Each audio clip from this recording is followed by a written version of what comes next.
I know this is difficult, but try to picture a Portal playthrough where you don't know that the cake is a lie.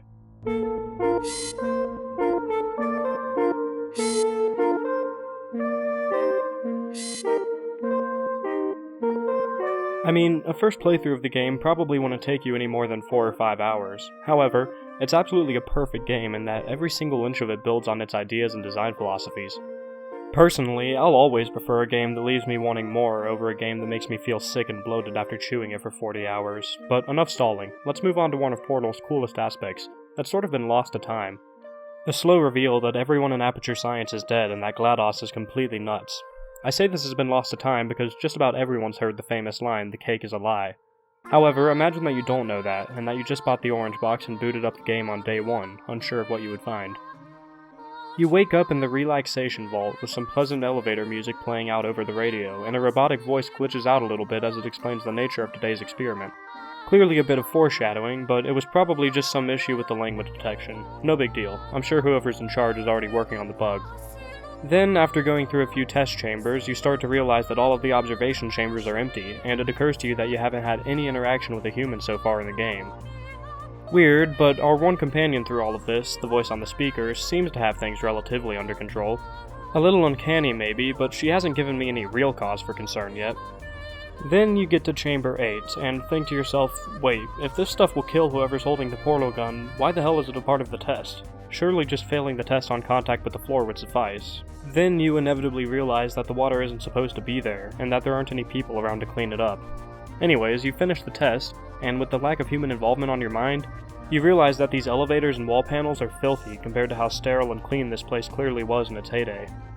For convenience, I'm going to pretend that you know GLaDOS' name this early on. Moving on, you get to Chamber 16, and GLaDOS tells you that the test chamber has been replaced with a live fire course for military androids. This might get you thinking about why GLaDOS doesn't just kill you outright. Maybe it's some twisted loophole she's found in her version of the laws of robotics. She can't just murder people, she has to test them. But then why is everybody missing? Are we just centuries in the future and everyone's abandoned Aperture Science? But then why would she be killing off her last batch of test subjects? Is she just completely insane, but restricted by her programming? All questions that will be answered by the end of the game. However, a couple of other interesting things happen during Chamber 16. Firstly, we see our first Rattman hideout, not that we would know his name, and we realize that there was at least one survivor of whatever happened here. As for whether or not they're still alive, that's a mystery. But from this first hideout we can see that they were stockpiling canned food. So they were either trapped in the facility, miles underground, or they were hiding from the Combine invasion on the surface. Either way, they've clearly gone completely nuts. Here we also see our first instance of the cake is a lie, along with a clever hint for the puzzle ahead where Rattman has drawn a weighted storage cube dropping onto a turret from above. One other question that's asked in Chamber 16. Uh-oh. Well done, Android. The Enrichment Center once again reminds you that Android Hell is a real place where you will be sent at the first sign of defiance. Are these turrets sentient? I mean, why else would she use scare tactics against them, and why else would military androids be designed to speak? I mean, they even scream when you emancipate them. And for that matter, so do the radios.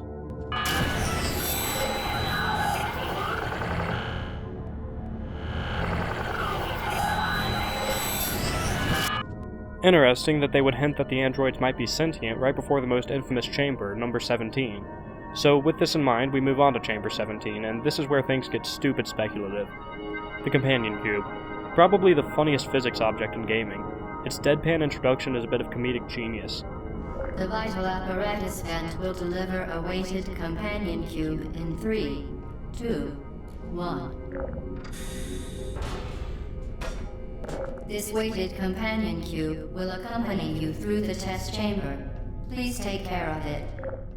After 16 test chambers with this uncanny voice saying mildly suspect things to us and putting us in sterile, life-threatening danger, this completely lifeless cube slapping heavily on the ground is just so easy to get affectionate towards, all because it has a little pink heart on it. Anyways, love for the companion cube aside, there's something sinister going on in this level, and it adds a lot of new context to a few things that would arguably be confirmed in Portal 2. So, basically, is the companion cube sentient? Wait, don't click off.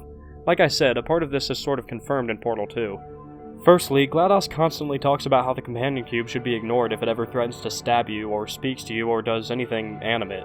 The Enrichment Center reminds you that the weighted companion cube will never threaten to stab you and, in fact, cannot speak. You could say that Chamber 17 is more of a psychological experiment on the effects of isolation. It'd be a damn effective one considering I'm even writing this. Now, clearly GLaDOS making you incinerate the companion cube would be part of the psychological experiment, but it's oddly specific.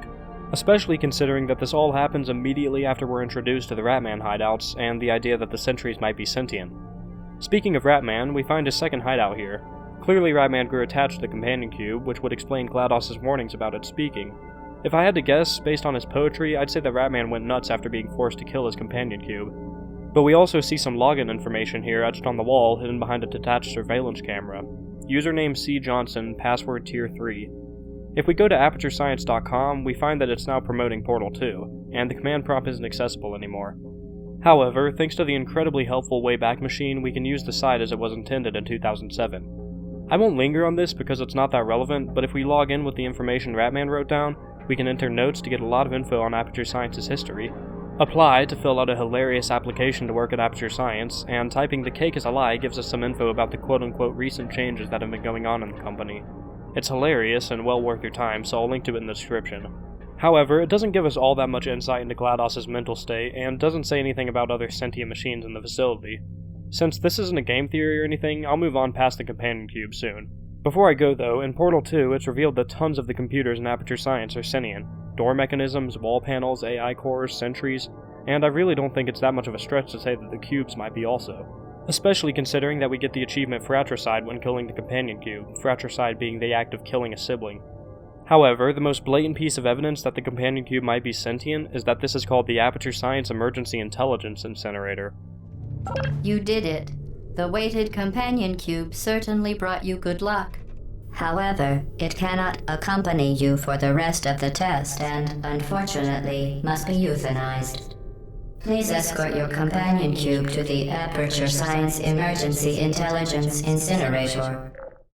Hell, I wouldn't put it past Aperture Science and GLaDOS to make the portal gun sentient. But what's so cool and relevant to the point of this essay is that I'm sitting here speculating about whether a box with a little heart on it might be alive. This game is so good at building up intrigue, and like Half-Life 2, almost all of its questions could be answered with enough observation. In such a short, bare-bones, and minimalistic game, it's absolutely incredible the amount of interesting thoughts you'll be having over the course of it.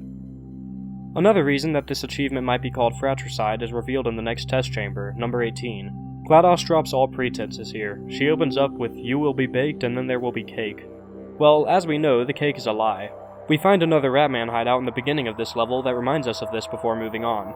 This hideout also confirms that the water seen in many of the test chambers is indeed because of flooding. After this and the next test chamber, GLaDOS tries to burn us alive, ensuring us that all testing equipment will survive in a fire, so maybe there's still hope for the companion cube. What are you doing? Stop it. We are pleased that you made it through the final challenge where we pretended we were going to murder you. We are very, very happy for your success. We are throwing a party in honor of your tremendous success. Place the device on the ground, then lie on your stomach with your arms at your sides. A party associate will arrive shortly to collect you for your party. Make no further attempt to leave the testing area. But anyways, we escape the fire pit, and by following Rattman's directions throughout this escape, and during the final confrontation, we really start to understand GLaDOS. This ending sheds a lot of light on her insanity. So, GLaDOS' personality is controlled by 4 personality cores: morality, curiosity, intelligence, and anger. Thinking about how differently she acts after each core is destroyed, we can start to understand GLaDOS' behavior much better. The morality core is keeping her from murdering you outright instead of testing, so when it's destroyed, she instantly turns on rocket defenses and neurotoxin emitters. When it's destroyed, she stops being politely insane and starts being pretty mean about it, taking on a much more sinister tone of voice, as if her true self was finally released. You're kidding me. Did you just up that Aperture Science thing, we don't know what it does, into an Aperture Science Emergency Intelligence Incinerator? That has got to be the dumbest thing that— Whoa. Good news. I figured out what that thing you just incinerated did. It was a morality core they installed after I flooded the enrichment center with a deadly neurotoxin to make me stop flooding the enrichment center with a deadly neurotoxin. She also reveals that she was the one who killed all of the Aperture Science employees, but there's no telling how long ago that was. Next up is the Curiosity Core, the reason she tested in the first place. When we destroy it, all that's left in GLaDOS is her anger and her intelligence. She admits that with curiosity and morality gone, she'd love to start getting the neurotoxin into you faster. She no longer has any reason to want you to stay alive whatsoever, even if you were still testing. I let you survive this long because I was curious about your behavior. You managed to destroy that part of me. Unfortunately, as much as I'd love to know, I can't get the neurotoxin into your head any faster. Next, the Intelligence Core. Once you destroy this, all GLaDOS is capable of is stupid, aimless anger. And almost all of the lines she uses here are just childish mocking, making fun of your voice and your impending death. I have your brain scanned and permanently backed up in case something terrible happens to you. Which it's just about to. Don't believe me? Here, I'll put you on. That's you. That's how dumb you sound. You've been wrong about every single thing you've ever done, including this thing. You're not smart. You're not a scientist. You're not a doctor. You're not even a full-time employee. Where did your life go so wrong? With intelligence destroyed, she also admits that she doesn't know what's going on the surface. Things have changed since the last time you left the building. What's going on out there will make you wish you were back in here. I have an infinite capacity for knowledge, and even I'm not sure what's going on outside. All I know is I'm the only thing standing between us and them. She's of course referring to the Combine's rule over Earth. And if Rattman could escape and chose not to, then she'd be right about us being better off down here. Each one of these cores completely reflects on her personality, her curiosity driving her to do things like the companion cube isolation experiment, the sentient androids, the rest of her testing, her anger driving her to try to murder you with testing and killing all the Aperture employees, and her morality core restraining her from killing you using conventional methods, instead using turrets and water pits. Obviously there have been a lot of parallels with my recent Half-Life 2 video. I've been talking about how much is left to inference or subtly hinted at over the course of the game, thus making the world seem so much bigger than it is. It really stands as a testament to Eric Wolpaw's ability to tell a story by sprinkling hints all around in the perfect places. I mean, this is probably the shortest game of its budget and technical ambitions that I've ever played, yet I ask myself a dozen questions a minute in any given playthrough. Like I said in that Half-Life 2 video, I tend to judge an art piece's worth by how interesting the thoughts I have with it are, and Portal is yet another fantastic example of why.